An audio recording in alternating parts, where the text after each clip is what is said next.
Hello, this is the Irish Extra, and lads, there's a lot of Premier League games this month, right? I mean, it only feels like 30 seconds ago that I was waltzing with a teddy bear outside Aldi and dancing as a gorilla outside Aldi and, oh yeah, breaking up with Peppa Pig outside Aldi. And who could forget the KFC puppet show? So lads, hopefully my predictions are going to be better this week, okay? Because on Monday, I just want a nice, relaxing, calm Monday afternoon where I don't have to, you know, creep myself out in front of people just trying to go about their food shopping in peace. Seriously, lads, I've had so many weird looks from grannies with trolleys, you swear I just got up to them and asked if I could eat their eyelashes. But anyway, okay, let's see. It is Premier League Game Week 15, and hopefully, first up is Aston Villa versus Arsenal.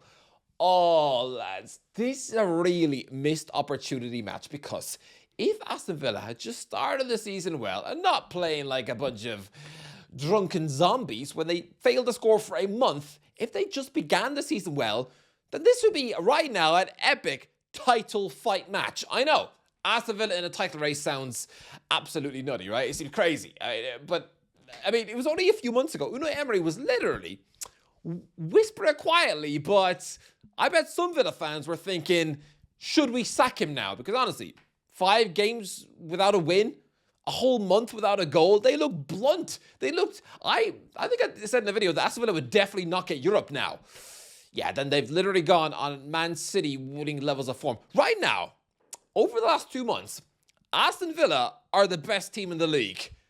I know it's crazy. That's weird. This is supposed to be the season where the Emery balloon burst, but nah, like they're right up there. And they must really be kicking themselves because if they had just scored one more goal in August, like beat Newcastle on the opening day 1-0, then they'd right now be in a title race with Arsenal.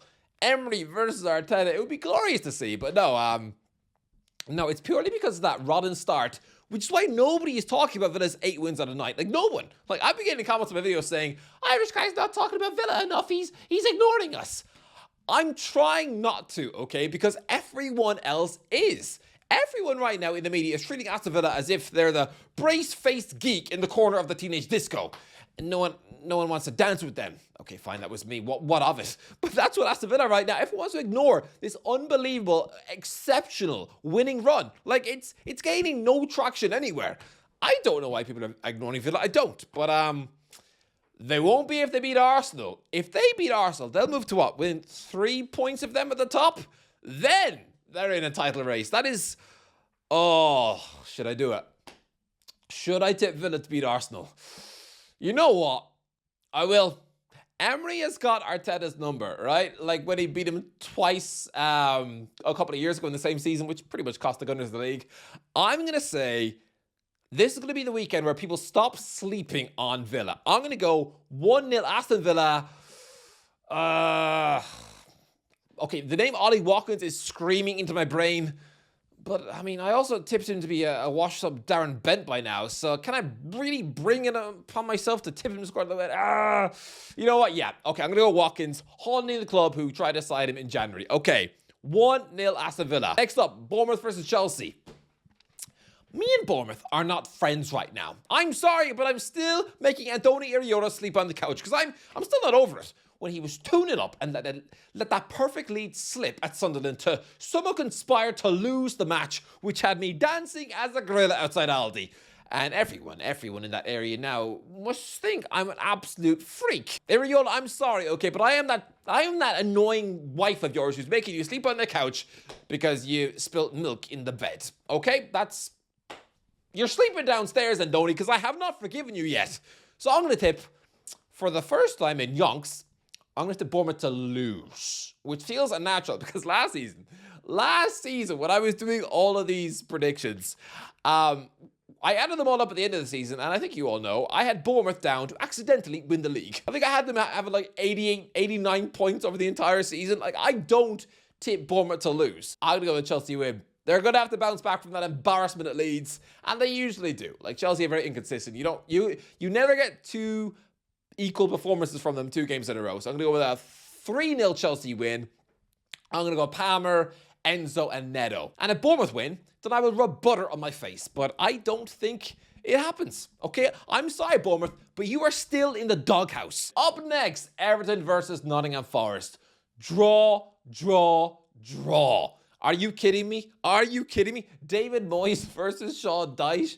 Oh, of course it's a draw. It's a draw written all over it. Dyche is coming back with Forest. Do Goodison, I keep calling it Goodison Park. Okay, I'm sorry. The Hill Dickinson Stadium. Oh, such a bad name for a ground. It sounds too posh for Everton. I'm sorry. A club like Crystal Palace could play in the Hill Dickinson. They could get away with a stadium name as posh and eloquent as that, but Everton? No. Nah, I'm sorry. Call it something else like the Blob Stadium. I don't know, something a bit more down to earth. But yeah, no, I think Forest they'll get a 1-1 draw here. Okay, Everton being quite inconsistent recently.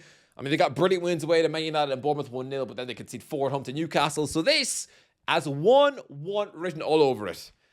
And I'm so confident if it's not a draw, if this game is not a draw, if any team wins this match, then I will stand outside Aldi meowing at strangers. But it's not going to happen. It's 100%. Dyche back at oh, it's 1-1 all over it. I'm going to go Kieran Dewsbury Hall and Igor Jesus. Why not? Okay, next up, Man City versus Sunderland. I think Man City are going to win the league. I know, you all think I'm crazy. I'm deluded, right? For hanging on to this belief. It's crazy. It's like someone who still believes in the tooth fairy at 19. I might be naive and deluded into thinking that a team who just conceded 4 at Fulham are still going to win the league. Considering Arsenal have a ridiculous defence. Like, all the signs should point to Arsenal winning this league because I'm going to go back to Jose Mourinho here, lads. 20 years ago, Chelsea were the team with a rock-solid defence. They only conceded 15 goals all year and were only winning matches 1 and 2-0. Didn't matter. They still won the league easily. Their nearest competitor, Arsenal, were what Man City are now. Because that Arsenal team had better firepower going forward. They were more dangerous in attack with Henry, Lundberg, Pires. I mean, that trumps whatever Chelsea had at the time, which was, I mean, to be fair, Duff, Robin, Drogba, which is still a good front three. But, no, I mean, Arsenal had literally peak Henry. and yeah, I remember the Gunners were winning crazy games. They won a game 5-4 like Man City just did at Fulham. They won 5-4 at Spurs in the North London Derby. Like, they beat Middlesbrough 5-3. Yeah, they did. I don't ask me how I remember all this. Honestly, my brain is a freak. I remember all these results from 20 years ago as if they happened yesterday, but I don't remember my own mum's birthday. I mean, come on. But yeah, no, Arsenal won that match 5-4 on the road at Spurs, just like Man City did. So that should be proof that Man City will come second, just like Arsenal came second to Mourinho's peerless defense 20 years ago. Like that, I mean, this has all been written out before. It should be proof that Arsenal, that, you know, defenses and clean sheets win leagues. So the fact that I'm still barking up that tree for Man City, I know. I'm sounding like a crazy person who's got a crush on Captain Underpants. But I'm going to ignore every rational thought in my brain, and I'm still going to back City. Just purely because it's been 21 years of Arsenal not winning the leagues, even when they've been top and looking comfortable. So I have to think they're going to melt away at some point. So yeah, I'm going to go with Man City, and I'm going to go with okay, they're welcoming Sunderland. A Sunderland team absolutely buoyed with confidence after nicking a point at Anfield. And let's be honest, they should have won. Lads, I'm scared for the derby. I'm terrified. I really, really am, because Sunderland are not slowing down. Like, if Liverpool can't beat Sunderland at home when they're armed with £500 million of talent, how are Newcastle going to cope away from home when we've had a shocking away form all season in Sunderland's own patch? Okay, it's better not to think about it. But for this game, 2-0 City. I'll go with Hallam with both. If Sunderland magically get a result at Etihad 2, which they can't. Like, I'm sorry, you don't come up from the Championship and then get results away to Liverpool and Man City 3 days apart. Those Sunderland players are surely going to be exhausted by that trip to Anfield. If Man City don't win this game, then I will stand outside Aldi crying whilst dressed as a ketchup bottle. That ain't going to happen, is it? All right, up next, Newcastle versus Burnley. Newcastle win all day. Has to be a Newcastle win. Burnley are in free fall. They've lost 5 in a row. If this is not a Newcastle win, I will eat 200 apples on camera. But it's not going to happen. No, it is good. Newcastle going to win. 3-0. Gordon, Voltamada, and Bruno. Right, next up, Spurs versus Brentford. I can smell a lot of goals in this one, you know. I think this could be nutty. I'm going to go an old-fashioned. This is going to be a match where Spurs are Spurs, where finally they're back scoring loads of goals and being entertaining, just like in the Pochettino days or whatever. So I'm going to go with a 4-3 Spurs win. I'm going to go with... Okay, this is the point where I'm stuck now, because I have to think of players to score for Spurs when they haven't looked like scoring all season. Well, I mean, their centre-backs will pop up with a couple of braces every now and then, but... Okay, I guess... Okay, who do we have? Kudus... Romero, Xavi Simons, Richarlison. I'm not confident about any of those picks, but why did I pick 4 goals for Spurs? And for Brentford, I'm going to go Igor Thiago with 2 and Keane Lewis-Potter. Why do I always pick Keane Lewis? Isn't he injured? You know what? No, I always pick Keane Lewis-Potter, and he never, ever scores. So, let's say... Fabio Carvalho off the bench. And if Spurs don't win this game, I will cry on camera for a minute. A whole minute. Won't that be fun? No. Leeds versus Liverpool next. Do I do it? Do I back Leeds to beat Chelsea and Liverpool in a week? Look, Liverpool are in that stage now where they can lose to anyone. And I mean anyone. And yes, Leeds are also anyone. And I have to think, after battering Chelsea off the park... Think of the raucous atmosphere there's going to be. It's a half-life kickoff as well in the dark under the floodlights. Yes, I'm going to go with the Leeds win. Liverpool are an absolute free fall, and I think I'm going to go with a 2-0 Leeds win. I'm going to go with an own goal for Milos Kerkez, because he's just been an absolute comedy clown show so far. And for Leeds, the other one, Calvert-Lewin. Why not? It'll be a bit like that derby where Everton beat Liverpool a couple of years ago when Calvert-Lewin scored. 2-0 Everton, 2-0 Leeds. And if Liverpool do win this match, then I will stand outside Aldi, having a very loud conversation on the phone where I'm desperately begging for custody of the kids. But Liverpool aren't winning this match, so it's fine. All right, next up, Brighton versus West Ham. Draw.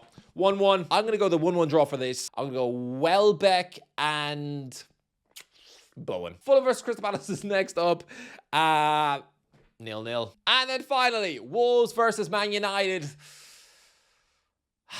Man United win. It has to be. Wolves are absolutely abominable right now. So yeah, 1-0 Man United, Bruno Fernandes.